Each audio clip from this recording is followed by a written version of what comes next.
West Godavari జిల్లాలో తాడేపల్లిగూడెం నియోజకవర్గంలో ఇంతమంది రైతులు నష్టపోయిన రైతులతో మాట్లాడడం జరుగుతుంది. ఇక్కడ మీరు వెనకాల చూస్తున్నారు,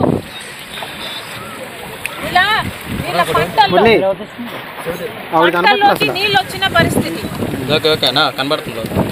ఈ పరిస్థితి కేవలం ఈ గ్రామానికి చెందే 500 ఎకరాలు. ఇలా చుట్టుపక్కల గ్రామాలు ఈ జిల్లా అంతా కలుపుకుంటే కనీసం 40,000 ఎకరాలు ఇలా నీట మునిగిందని అంచనా.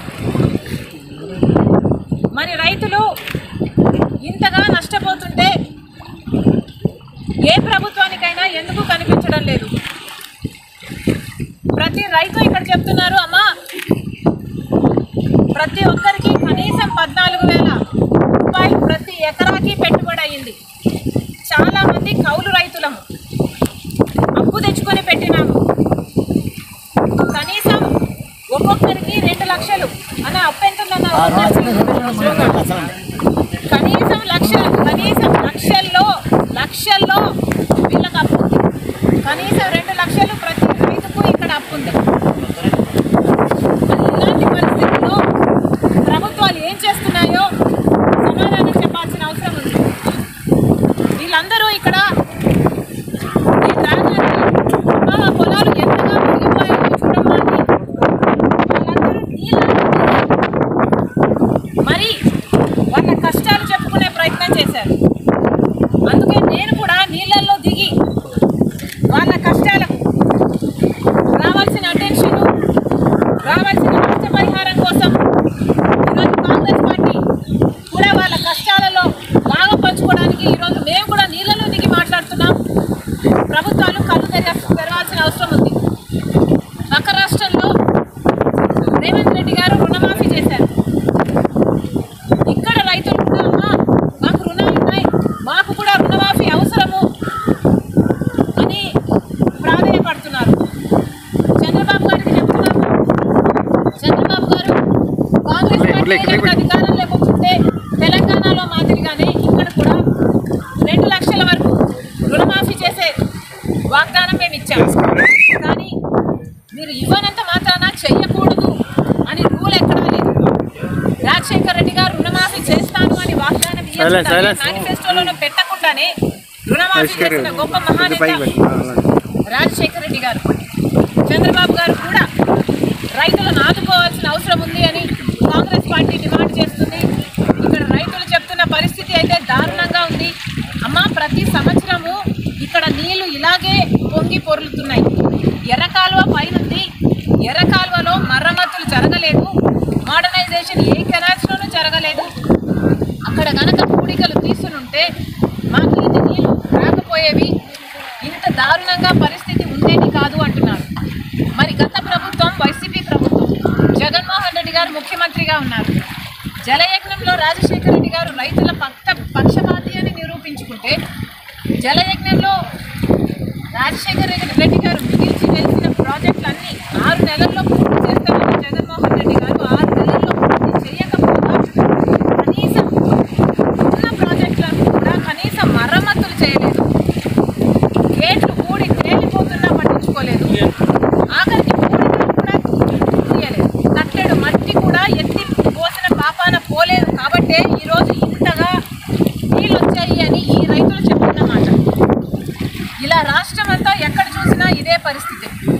రాష్ట్రం మొత్తం చూసుకుంటే కనీసం లక్షల ఎకరాలలో పంట నష్టం జరిగింది. మరి చంద్రబాబు గారు ముఖ్యమంత్రిగా ఉన్నారు. గత ప్రభుత్వం వైఫల్యాలను దృష్టిలో పెట్టుకుని మళ్ళీ మీరు అదే పొరపాట్లు చేయకుండా కాలువల మరమ్మతులు వెంటనే చేపట్టాలి. నెక్స్ట్ ఇయర్ కల్లా మళ్ళీ ఇదే పరిస్థితి రాకుండా చూసుకోవాలని రైతుల పక్షాన డిమాండ్ చేస్తున్నాం. వెంటనే వీళ్ళందరికీ నష్టపరిహారం కూడా కనీసం 12,000 రూపాయలు ఖర్చు అయింది. నాకు అంతకంటే ఎక్కువే అయింది, 16,000 అయిందని కొంతమంది చెప్తున్నారు. అంచనాలు వేసి వెంటనే ఆ ప్రక్రియ మొదలుపెట్టి వీళ్లకు నష్టపరిహారం కూడా చెల్లించాలని డిమాండ్ చేస్తున్నాం. ఇదే పరిస్థితిలో బీజేపీ పార్టీని కూడా నీళ్లలో సగం నీళ్లలో నడుము వరకు నీళ్లలో నిలబడి కాంగ్రెస్ పార్టీ ప్రశ్నిస్తుంది. ఒక పక్క బీహార్ వరదలు వచ్చాయని మీరు ఫ్లడ్ రిలీఫ్ ప్రకటించారు, కానీ ఆంధ్రప్రదేశ్కి మాత్రం ఫ్లడ్స్ వచ్చినా ఫ్లడ్ రిలీఫ్ ఎందుకు రాలేదో బీజేపీ పార్టీ సమాధానం చెప్పాలి. బీహార్లో మీకు 12 మంది ఎంపీలను ఇస్తే ఆంధ్ర రాష్ట్రం 25 మంది ఎంపీలను ఇచ్చింది. కూటమి ఎంపీలు 21 అయితే వైసీపీ ఎంపీలు కూడా బీజేపీ పార్టీకే మద్దతు పలుకుతున్నాయి. 25 ఎంపీలు ఆంధ్ర రాష్ట్రానికి చెందిన ఎంపీలతో మీ సర్కార్ అక్కడ నిలబడి ఉంటే మరి ఆంధ్ర రాష్ట్రానికి మీరు చేస్తున్నది ఏమిటి అని అడుగుతున్నాం. ముఖ్యమంత్రి చంద్రబాబు గారు 1,00,000 కోట్లు అడిగితే మీరు శాంక్షన్ చేసింది 15,000 కోట్లు. మరి ఈ లెక్కన మీరు నెక్స్ట్ 5 ఏళ్లకైనా ఎంత ఇస్తారని మేము ఎక్స్పెక్ట్ చేయాలి. ఉన్న భరోసా కూడా పోతుంది. బీజేపీ పార్టీని నిలదీస్తున్నాం. బీహార్కు మీరు వరద సాయం కింద ఇచ్చినప్పుడు ఆంధ్ర రాష్ట్రానికి మీరు ఎందుకు ఇవ్వడం? బీహార్కి ఉన్నంత ప్రేమ కూడా ఆంధ్ర రాష్ట్రం మీద మీకు ఎందుకు లేదు? ఎందుకు ఈ సవతి తల్లి ప్రేమ బీజేపీ పార్టీ కూడా సమాధానం చెప్పాల్సిన అవసరం ఉంది. ఇదే సందర్భంలో I would like to address the Delhi media also.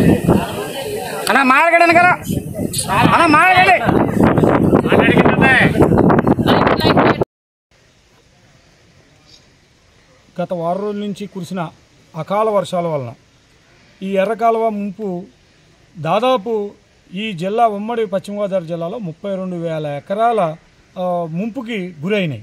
దీనికి కారణం ప్రధాన కార్యం రైతులందరినీ మేము సందర్శించి అడిగినప్పుడు గత ప్రభుత్వం చేసిన తప్పిదాల వల్లే, అంటే ఇది మునిగినప్పుడే దీని గురించి అందరూ వచ్చి ఇది మునిగిందని రైతులకు ఏదో సానుభూతి చెప్తున్నారు తప్ప అసలు దీని తర్వాత ఈ కాలువ పూడికలు తీస్తే పూర్తిగా దీని పనులు చేస్తే ఈ కాలువ నింట నీళ్ళు వెళ్ళి ఉంటే ఈవేళ మా పొలాలు ములుగుండవు కదా అని వీళ్ళ ఆవేదన వ్యక్తం చేయడం జరుగుతుంది. ఎందుకంటే మనం కూడా ఆలోచన పెట్టాలి. ప్రజలు వ్యాపారస్తుడిని జగన్మోహన్ రెడ్డి గారు స్వతహాగా ఆయన వ్యాపారస్తుడు, రాజశేఖర రెడ్డి గారు రాజకీయ నాయకుడు, ప్రజల నాయకుడు. ఆ వ్యాపారస్తుడిని మన ప్రజలందరూ చేసిన తప్పు వల్ల 2019లో ముఖ్యమంత్రి చేశారు పొరపాటున. ఆయన ఏం చేశారంటే పాపం నేను వ్యాపారస్తులను మర్చిపోకుండా నేను వ్యాపారస్తులను బాగా గుర్తుంచుకుని మన రాష్ట్రాన్ని పరిపాలించిన మనిషి, రాష్ట్రంలో ఉన్న పరిస్థితులన్నింటినీ మూలాలన్నీ తీసుకుని వ్యాపారం చేసుకున్న వ్యక్తి కాబట్టి ఇవాళ రైతులు కానీ ప్రజలు కానీ చాలా ఇబ్బంది పడే పరిస్థితి తీసుకొచ్చిన ఈ వైనం గత ప్రభుత్వ వైఫల్యం క్లియర్గా కనపడుతుంది. ప్రజల ఆవేదన, రైతుల ఆవేదన, గత ప్రభుత్వం కనీసం ఇలా ఒక పారం మట్టి కూడా దేంట్లో నీయలేని పరిస్థితి ఉంది కాబట్టి మాకు ఈ ఘోరం జరుగుతుందని వీళ్ళందరూ ఆవేదన వ్యక్తం చేస్తున్నారు.